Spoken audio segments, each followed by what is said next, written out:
Nous avons évoqué dans les épisodes précédents Napoléon III, mais aujourd'hui, nous allons rencontrer son épouse, l'impératrice Eugénie. Je suis née en mai 1826 à Grenade, en Espagne, épouse de Napoléon III, empereur des Français, et à ce titre, je porte le titre d'impératrice des Français depuis le 29 janvier 1853 jusqu'au funeste 4 septembre 1870. Comme l'indique mon nom, je suis d'origines espagnoles. Je rencontre Louis-Napoléon Bonaparte dès 1849 et je l'épouse en 1853. On me dit cultivée et j'ai fait mes études en France. Après une certaine difficulté à avoir un enfant, je donne naissance en 1856 à Louis-Napoléon, notre fils unique, héritier de l'Empire. Les années 1870 sont difficiles.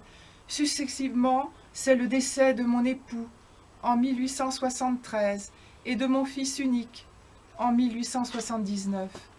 Je me réfugie en exil au Royaume-Uni. Je vous confie quelques souvenirs du Berry, en particulier cette réception en 1862 à Bourges.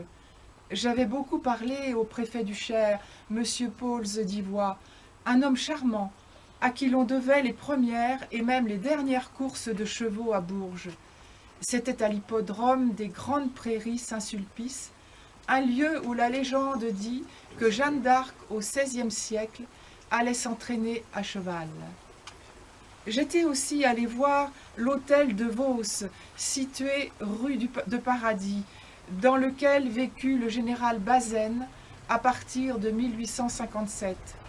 Il y avait les grandes réceptions du Tout-Bourges qui se déroulaient souvent dans l'hôtel de Vos, car c'était le siège de l'état-major, et le général Bazaine y organisait de somptueuses réceptions. Il occupait le poste d'inspecteur de l'infanterie avant de prendre le commandement de la 19e division militaire à Bourges. Je garde un excellent souvenir de cette visite. En raison de la régence qu'elle exerça au cours de la guerre de 1870, Eugénie est la dernière femme à avoir gouverné la France avec les prérogatives d'un chef d'État. Elle meurt à 94 ans au palais de Leiria à Madrid, de son pays natal.